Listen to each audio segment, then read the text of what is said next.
ये आपके जनसत्ता का आज का संपादकीय पाठ है। ये संपादकीय पाठ, ये आर्टिकल, एडिटोरियल आपको प्रारंभिक परीक्षा, मुख्य परीक्षा और इंटरव्यू हर जगह मदद पहुंचाता है। यहाँ से एक सामान्य जानकारी भी आप लोगों को मिलती है। इन्हें जरूर आप लोग पढ़ा करिएगा। शक्ति जीवन है, कमजोरी मृत्यु है, विस्तार जीवन है, संकुचन मृत्यु है, प्रेम जीवन है, घृणा मृत्यु है।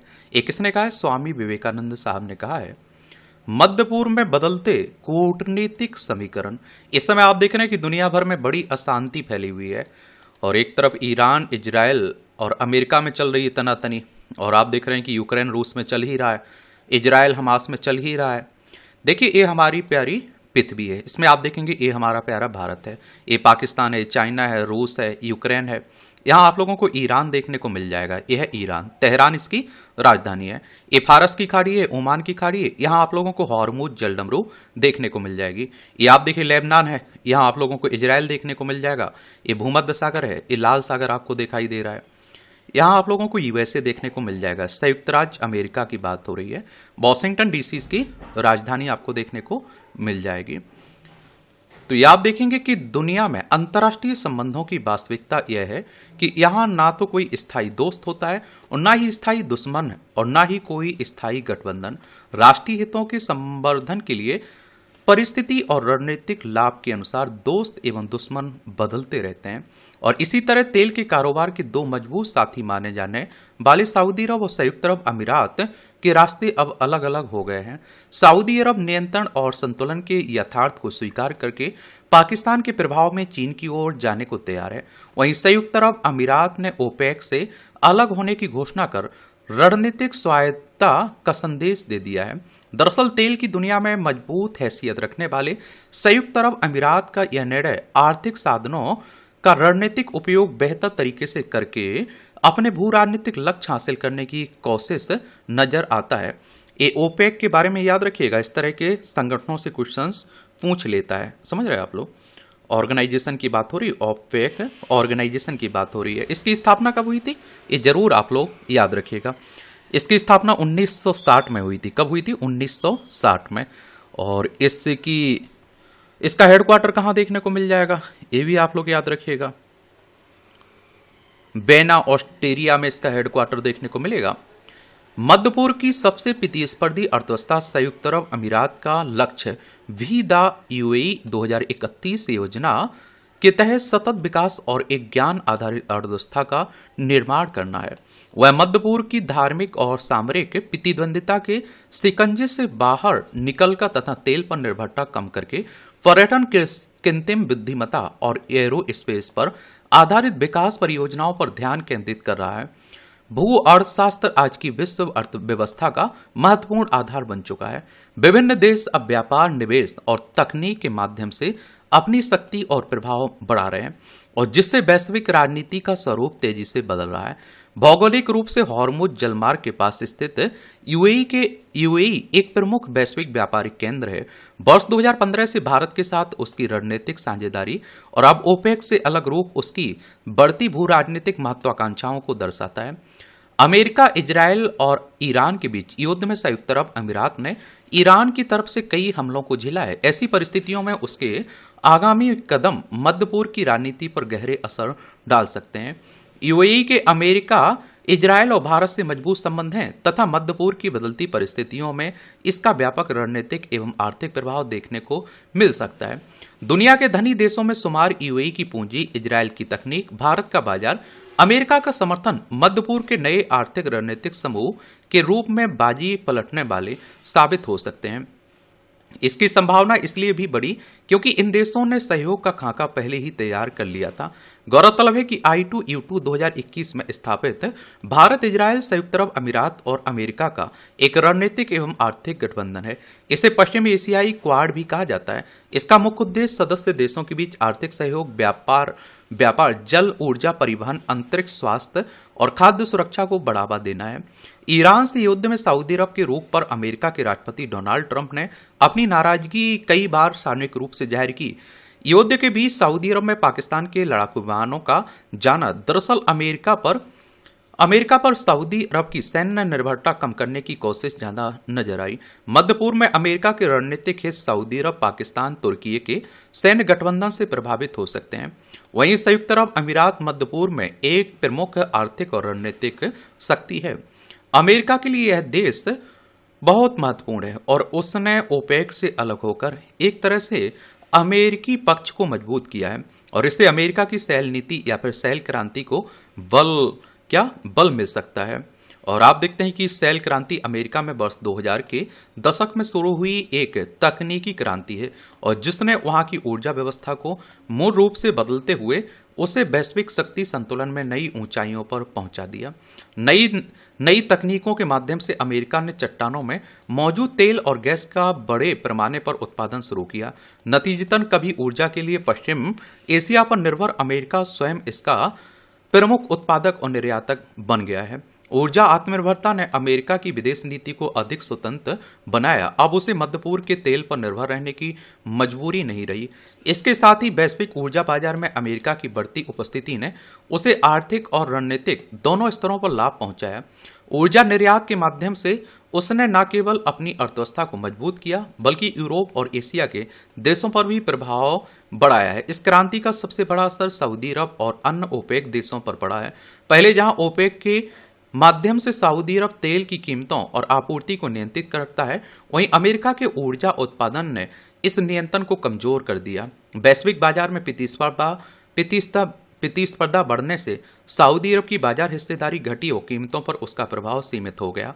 वर्ष 2014-15 में सऊदी अरब ने उत्पादन बढ़ाकर कीमतें गिराने की रणनीति अपनाई और जिससे अमेरिकी कंपनियां बाजार से बाहर हो जाए। मगर इसके विपरीत अमेरिकी कंपनियों ने अपनी तकनीक और लागत दक्षता में सुधार कर लिया, पहले से ज्यादा प्रतिस्पर्धी बन गई। परिणाम स्वरूप सऊदी अरब को आर्थिक दबाव और राजकोषीय घाटे का सामना करना पड़ा।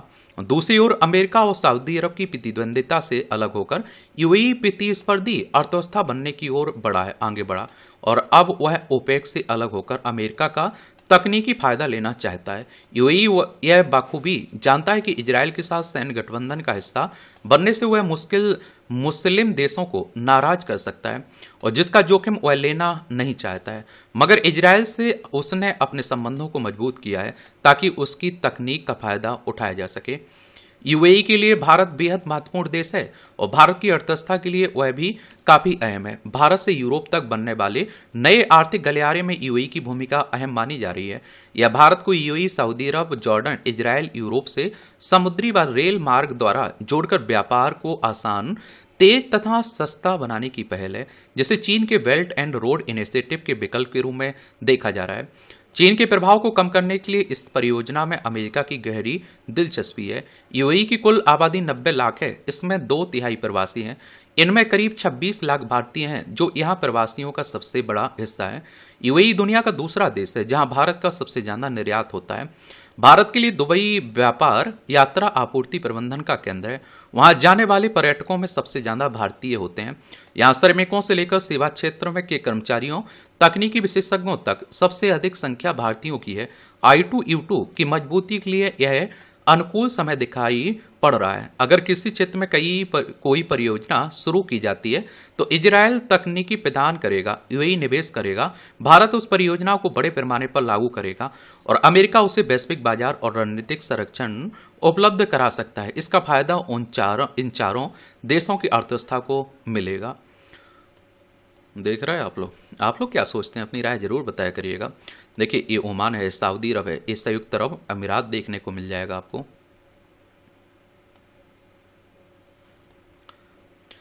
चुप्पी का लिहाज, ये जीवन की इस भागदौड़ भरी दुनिया में शब्दों का बोलबाला है। सामान्य भागीदारी वाली बातचीत की सहजता के बजाय हर कोई अपनी बात कहने, अपनी राय थोपने और बहस में उतरने को आतुर रहता है। सोशल मीडिया के इस युग में चुप रहना एक अपराध सा लगता है, मानो मौन वाक्यहीनता का प्रतीक बन गया हो। मगर क्या वास्तव में चुप्पी का अर्थ शब्दों की कमी है? गहराई से विचार करें तो ऐसा बिल्कुल नहीं है। एक पुरानी कहावत है, चुप हूं तो मतलब ये नहीं कि लफ्ज कम है, चुप हूं बस इसलिए कि लिहाज बाकी है। यह पंक्ति न केवल व्यक्तिगत संयम की गहराई दर्शाती है बल्कि मानवीय संबंधों में सम्मान, धैर्य और समझदारी की महत्ता को भी रेखांकित करती है, जो कि कभी दुर्बलता नहीं रही बल्कि यह सबसे मजबूत प्रतिक्रिया होती है, खासतौर पर जब शब्दों से अधिक लिहाज की जरूरत महसूस होती हो। ये आप देखिए, चुप्पी का यह रूप प्राचीन काल से भारतीय संस्कृति का अभिन्न अंग रहा है। उपनिषदों में कहा गया कि सच्चा ज्ञानी मौन रहकर ही बोलता है। यहाँ चुप्पी लिहाज का प्रतीक बन जाती है। जब कोई अप्रिय बात कही जा रही हो और जब बहस तीखी हो रही हो, तब शब्दों की बौछार करने के बजाय चुप रहना ही बुद्धिमता है। आधुनिक मनोविज्ञान भी इस राय को समर्थन देता है। कार्ल जंग ने कहा था कि मौन ही आत्मा की सबसे गहरी अभिव्यक्ति है। आज के दौर में जहां ट्रोलिंग यानी किसी व्यक्ति को नाहक परेशान करना और विवाद खड़े करना सोशल मीडिया पर आम है, यह उक्ति हमें याद दिलाती है कि लिहाज बनाए रखना कितना कठिन और लेकिन आवश्यक है। संबंधों में चुप्पी के लिहाज पर गौर किया जा सकता है। और आप देखिए, परिवार में पति पत्नी के बीच छोटी मोटी नोकझोंक हो तो झगड़ा बढ़ाने के बजाय चुप रहना ही समझदारी है। माता पिता बच्चों की जिद पर गुस्सा ना होकर मौन धारण करते हैं क्योंकि उनका लिहाज बच्चों की भावनाओं के प्रति है। दोस्ती में भी यही लागू होता है। जब मित्र गलती पर अड़ जाएं तो तीखे शब्दों से उसे नीचा दिखाने के बजाय चुप रहकर समय देने से रिश्ता मजबूत होता है। समाज में भी यह सत्य प्रकट होता है। राजनेता, नेता या फिर सामाजिक कार्यकर्ता जब विवादास्पद मुद्दों पर चुप रहते हैं तो लोग इसे कमजोरी समझते हैं, मगर सच्चाई यह है कि लिहाज बनाए रखने के लिए चुप्पी जरूरी होती है। इस संदर्भ में महात्मा गांधी की संवेदनशीलता को एक उदाहरण माना जा सकता है। सांप्रदायिक दंगों के समय विरोध स्वरूप या उसे खत्म करने के उद्देश्य से वे मौन व्रत में चले जाते थे। उनका लिहाज राष्ट्र के प्रति था और मानवता की रक्षा उनका पहला धैर्य था। आजादी की लड़ाई में भी जब ब्रिटिश अत्याचार चरम पर था, गांधी जी ने कई बार चुप्पी को हथियार बनाया। इसी तरह राजस्थान की लोक संस्कृति में मौन व्रत की परंपरा है। राजस्थानी समाज में बुजुर्ग अक्सर कहते हैं, चुप रहो तो सम्मान बढ़ता है। और आप लोगों ने भी देखा होगा, अगर खामोश चुप रहना तो बहुत सारी समस्याओं का समाधान हो जाता है। कार्यस्थल पर चुप्पी का महत्व और भी स्पष्ट है। कॉर्पोरेट दुनिया में जहां प्रतिस्पर्धा तीव्र, बैठक में हर कोई अपनी बात थोपता है, लेकिन जो व्यक्ति चुप रहकर सुनता है वही सच्चा नेतृत्व दे पाता है। अधिकारी की गलत नीति पर तुरंत विरोध करने वाले कर्मचारी जल्दी बाहर हो जाते हैं, जबकि चुप रहकर सही समय पर सुझाव देने वाले तरक्की पाते हैं। लिहाज अपनी पद, टीम और संगठन के प्रति हार्वर्ड बिजनेस रिव्यू के एक अध्ययन में पाया गया कि सक्रिय श्रोता प्रबंधक 40% अधिक सफल होते हैं। चुप्पी यहाँ रणनीति बन जाती है। जब सहकर्मी किसी की निंदा कर रहे हों या अपने अधिकारी की तारीफ में कसीदे पढ़ रहे हों तो चुप रहना ही लिहाज दर्शाता है। साहित्य और कला में चुप्पी को लिहाज की ऊंचाई के रूप में चित्रित किया गया है। कबीर ने कहा, मौनो बानी सब बानी से भली। उनके दोहे चुप्पी की ताकत पर आधारित हैं। प्रेमचंद की कहानियों में गांव के गरीब किसान चुप रहकर अन्याय सहते हैं क्योंकि उनका लिहाज समाज के प्रति है। मगर यह भी ध्यान रखने की जरूरत होती है कि समाज के प्रति लिहाज तभी न्यायपूर्ण हो सकता है जब अन्याय के विरुद्ध चुप रहने के हालात अनंत ना हो। राजस्थानी लोकगीतों में भी मौन प्रेमी की कहानियां भरी पड़ी हैं, जहां नायक चुप रहकर अपनी भावनाएं व्यक्त करता है। चित्रकला में भी मौन का चित्रण होता है। फिर भी चुप्पी की सीमाएं हैं। हर स्थिति में मौन उचित नहीं है। जब अन्याय हो, जब निर्दोष पर अत्याचार हो, तब चुप्पी कायरता बन जाती है। मार्टिन लूथर किंग ने कहा था, अत्याचार के खिलाफ चुप रहना अपने आप में अत्याचार है। इसलिए चुप्पी का चयन बुद्धिपूर्वक, विवेक के साथ करना चाहिए और हमें मालूम होना चाहिए कि कहां चुप रहना है, कहां बोलना है। लिहाज का अर्थ आंखें बंद करना नहीं, बल्कि सही समय का इंतजार है। योग में मौन चिंतन सिखाया जाता है। चुप रहकर अंतर्मन से संवाद करो, इससे निर्णय शुद्ध होते हैं। हालांकि आज के डिजिटल युग में चुप्पी चुनना और भी कठिन हो। व्हाट्सएप समूह, फेसबुक बहसों में तुरंत जवाब देने का दबाव रहता है, लेकिन जो व्यक्ति सब पढ़कर भी चुप रहते हैं यही परिपक्व हैं। दरअसल चुप्पी से हम अपने आपको, संबंधों को और समाज को संभालते हैं। यह न केवल व्यक्तिगत विकास का साधन है बल्कि सामाजिक शांति का आधार भी। यानी जब बहस छिड़े तो सोचने की जरूरत है कि क्या शब्द जरूरी हैं या चुप्पी का लिहाज ही काफी है। यह चुनाव ही जीवन को समृद्ध बनाता है। एक बात और आपको बताऊं, जो शादीशुदा होंगे उन्हें बेहतर मालूम होगा कि भैया घर में अगर लड़ाई झगड़ा हो रहा है तो चुप रहिए, उसी में फायदा रहता है। कई बार समझ रहे हैं आप, ना इसकी तरफदारी करिए ना उसकी तरफदारी करिए, और 2-4-10 मिनट आपने देखा होगा कहने के बाद, मैंने तो देखा है अपने परिवार में कि वो 2-4 मिनट या आध घंटे बोल लेंगे फिर चुप हो जाएंगे, फिर कुछ टाइम बाद वो अच्छा सब माहौल ठीक रह जाता है। ये आप देखिए टिप्पणियां रहती हैं, इन्हें पढ़ना हो तो पढ़ सकते हैं, देखना हो तो देख सकते हैं अपनी। ये आप देखिए महंगाई का दुष्चक्र। पिछले करीब 2 महीने से पश्चिम एशिया में संघर्ष के बीच वैश्विक स्तर पर जिस तरह की परिस्थितियां पैदा हुई, उसमें रोजमर्रा की जरूरत की चीजों की आपूर्ति बाधित होने के साथ ही महंगाई की रफ्तार भी तेज हुई है। ऐसे में भारत में भी महंगाई के बेलगाम होने की आशंका पहले से जताई जा रही थी, मगर ऐसा लगता है कि 5 राज्यों में विधानसभा चुनाव के मद्देनजर ही सरकार ने जरूरी चीजों की कीमतों की लगाम को थाम के रखा हुआ था। गौरतलब है कि शुक्रवार को खाना पकाने के वाणिज्यिक गैस सिलेंडर की कीमत में 993 रुपए की भारी बढ़ोतरी कर दी गई। वहीं चूंकि सामान्य घरेलू गैस सिलेंडर की आपूर्ति बाधित है, इसलिए 5 किलो गैस वाले छोटे सिलेंडर उपलब्ध तो कराए जा रहे हैं, लेकिन उसकी कीमत में भी 261 रुपए की बढ़ोतरी कर दी गई और अब इसके लिए उपभोक्ताओं को 810 रुपए 50 पैसे देने होंगे। इसके अलावा विमान ईंधन, थोक डीजल के मूल्य में भी वृद्धि हो गई है। कहने को ताजा बढ़ोतरी का असर आबादी के एक छोटे हिस्से पर पड़ने की बात कही जा रही है, लेकिन इतना तय है कि इसका दायरा बड़ा होने वाला है। मसलन केवल वाणिज्यिक गैस सिलेंडर को ही देखें तो इसकी कीमत अब 3000 रुपए से भी ज्यादा हो गई है। जाहिर है कि होटल, ढाबे या खाना बनाने पकाने का व्यवसाय करने वाले लोग अगर इसका उपयोग करेंगे तो सीधे सीधे इसका असर खाने पीने की चीजों की कीमतों और लोगों की थाली पर पड़ेगा। संभव है कि कम आय वाले लोगों के व्यवसाय पर भी इसका विपरीत असर पड़े। फिर इस बात की क्या गारंटी है कि जिन कारणों से वाणिज्यिक गैस सिलेंडर के दाम में इजाफा करने को उचित ठहराया जा रहा है, उसी तरह के दूसरे कारण से आने वाले दिनों में घरेलू गैस सिलेंडर की कीमत नहीं बढ़ाई जाएगी। आखिर छोटे सिलेंडर की कीमत में खासी बढ़ोतरी कर दी गई है, जिसका उपयोग आमतौर पर प्रवासी मजदूर से लेकर आर्थिक रूप से कमजोर तबके के लोग करते हैं। इसी तरह अब यह कहना मुश्किल है कि विमान ईंधन और थोक डीजल के मूल्यों में वृद्धि केवल यहीं तक रुक जाएगी। अभी से आम उपयोग वाले पेट्रोल, डीजल की कीमत में बढ़ोतरी की आशंका जताई जाने लगी है। जारी कि ऐसा दौर शुरू हो चुका है जिसमें महंगाई का दुष्चक्र आने वाले दिनों में और ज्यादा जटिल होता दिख रहा है। खासकर डीजल की कीमतों में इजाफा के बाद ढुलाई का खर्च बढ़ेगा। इसके बाद चौतरफा महंगाई की मार सबके लिए बड़ी चुनौती बन सकती है। वैश्विक स्तर पर पसरी अस्थिरता की वजह से अर्थव्यवस्था के मोर्चे पर हाल के दिनों में जो सुस्ती देखी जा रही है, बाजार भी तेज उतार चढ़ाव से गुजर रहे हैं। इसमें एक बड़ी आबादी रोजगार के सवालों से जूझ रही है। लगातार घटती क्रय शक्ति के दौर में महंगाई की मार का असर कितना गहरा हो सकता है, इसका बस अंदाजा ही लगाया जा सकता है। सवाल है कि अगर पश्चिम एशिया में युद्ध की वजह से उपजे संकट के बावजूद सरकार ने करीब 2 महीने तक तेल और गैस की कीमतों को कमोबेश थाम कर रखा था और इसकी उपलब्धता के वैकल्पिक रास्ते निकाल रही थी, तो अचानक ही उसे महंगाई को इस तरह खुला छोड़ देने की जरूरत क्यों पड़ी? क्या कुछ दिनों की राहत का कारण 5 राज्यों की विधानसभा चुनाव थे? और वो दिख भी रहा था और कहा भी जा रहा था विपक्ष के द्वारा कि जैसे ही चुनाव होंगे महंगाई बढ़ेगी। आप सोचिए, ईरान, इजराइल, अमेरिका के युद्ध में हम लोग भली शामिल ना हो, लेकिन हमारे ऊपर फर्क पड़ रहा है उसका। मैं नहीं कह रहा हूं कि डोनाल्ड ट्रंप ने ऐसा फंसा दिया, सभी को फंसा दिया। अब गैस महंगा हुआ, आप देखते हैं कि जो कामगार हैं, जो आप देखते हैं श्रमिक हैं, उन्हें फर्क पड़ रहा है। जो स्टूडेंट बड़े बड़े शहरों में डले हुए हैं, मैं अपने सामने मैंने देखा है कई लोगों को, बच्चों को परेशान होते हुए, महंगा गैस सिलेंडर भरवाते हुए और कह रहे भैया सिलेंडर नहीं मिल रहा, सिलेंडर। बहुत सारे बच्चे घर लौटते जा रहे हैं। ये सब दिखना चाहिए। और देखिए, विधानसभा चुनाव की बात करें तो अगर आपको भी विधानसभा का चुनाव लड़ना हो तो आपकी उम्र कम से कम 25 साल होनी चाहिए। अधिकतम उम्र की कोई सीमा नहीं रखी गई है। विधायक का चुनाव डायरेक्ट जनता यानी कि मतदाताओं के द्वारा होता है। अगर आपकी उम्र 18 साल हो चुकी है तो वोटर सूची में आपका नाम जुड़ चुका होगा, आप लोग वोट डालने भी जाते होंगे। इस चुनाव कौन करवाता है? इलेक्शन कमीशन ऑफ इंडिया, भारतीय निर्वाचन आयोग, एक संवैधानिक संस्था है। संविधान के अनुच्छेद 324 के तहत चुनाव आयोग की स्थापना की बात की गई। 25 जनवरी 1950 में स्थापना हुई थी। 25 जनवरी को आप लोग मतदाता दिवस मनाते हैं। नई दिल्ली में हेडक्वार्टर देखने को मिलेगा। सुकुमार सेन पहले मुख्य चुनाव आयुक्त थे।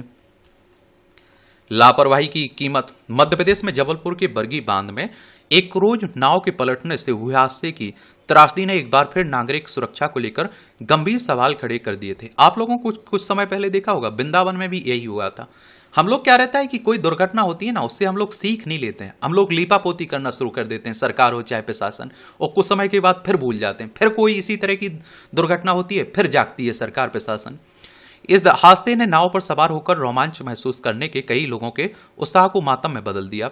हैरानी इस बात की है कि दुर्घटना के बाद प्रशासन के पास नाव में सवार कुल लोगों की सटीक जानकारी तक नहीं थी। अधिकारियों ने टिकटों की संख्या के आधार पर आंकड़ा जारी कर दिया, जबकि कई लोगों के साथ उनके बच्चे भी नाव पर सवार थे और वो महिला के साथ उसका बच्चा चिपका हुआ है। वो तस्वीर मैं कह रहा हूँ झकझोर के रख दिया, आंखों में आंसू ला दिया वो पिक्चर देखकर। सवाल है कि नौकाओं के संचालन के लिए क्या यह नियम जरूरी नहीं होना चाहिए कि टिकट लेने वाले लोगों के साथ उनके बच्चों की संख्या भी दर्ज की जाए, ताकि आपात स्थिति में सुरक्षा बंदोबस्त की कोई कमी ना रहे। दूसरी ओर ऐसी खबरें भी आई कि दुर्घटना की शिकार हुई नौका पर पहले से सुरक्षा के पर्याप्त इंतजाम नहीं थे, ना ही स्थानीय मौसम के पूर्वानुमान की कोई व्यवस्था थी। ऐसे में इसे व्यवस्था कर लापरवाही नहीं तो और क्या कहा जाएगा। लाइफ जैकेट जो है वो भी तो होना चाहिए, अगर वो होती तो बहुत सारे बच्चे, अधिकतर लोग बच ही जाते, आप सब जानते हैं, लेकिन वो भी नहीं थी। गौरतलब होगी तो पहने नहीं होंगे, कुछ तो लापरवाही है ना। गौरतलब है कि गुरुवार को बरगी बांध में एक क्रूज नौका तेज आंधी की चपेट में आकर पलट गई। इस दुर्घटना में अब तक 9 लोगों के बरामद हो चुके हैं, जबकि कुछ लोग अब भी लापता हैं। हादसे में जीवित बचे लोगों का दावा है कि नौका पर सवार किसी भी यात्री ने जीवन रक्षक जैकेट नहीं पहनी थी। जब आपात स्थिति महसूस हुई तभी भी यात्रियों में वितरित करने की कोशिश की गई, लेकिन कुछ लोगों को उन्हें पहनने का मौका भी नहीं मिला। सवाल है कि जो नियम नौका चालकों को प्रशिक्षण के दौरान अनिवार्य रूप से सिखाए जाते हैं, अगर उन्हें ही नजरअंदाज कर दिया जाए तो यह सीधे तौर पर लापरवाही को उजागर करता है। यही नहीं, जल पर्यटन के इस क्षेत्र में मौसम पूर्वानुमान की व्यवस्था न होना भी सवाल खड़े करती है। राज्य सरकार ने हादसे के बाद क्रूज नाव के संचालनों पर प्रतिबंध लगा दिया, लेकिन क्या सिर्फ इस कदम से ऐसी दुर्घटनाओं पर पूरी तरह रोक लग पाएगी? ऐसे में सभी राज्यों को चाहिए कि इस हादसे से सबक लेकर तमाम व्यवस्थाओं में सुधार किया जाए। ये आप देखिए मध्य प्रदेश है, भोपाल इसकी राजधानी देखने को मिलेगी। 1 नवंबर 1956 में इसे राज्य बनाया गया था। विधानसभा में कितनी सीटें हैं? यहाँ 230 सीटें हैं, राज्यसभा में 11 सीटें, लोकसभा में 29 सीटें हैं। मोहन यादव यहाँ के मुख्यमंत्री देखने को मिल जाएंगे। और इस तरह से आप देखेंगे कि आज की संपादकीय पाठ की कहानी कवर होती है। आप लोग पढ़ते रहिए, एंजॉय करते रहिए। आपका कोई सवाल हो, मेरे लिए सुझाव हो तो जरूर बता सकते हैं। धन्यवाद।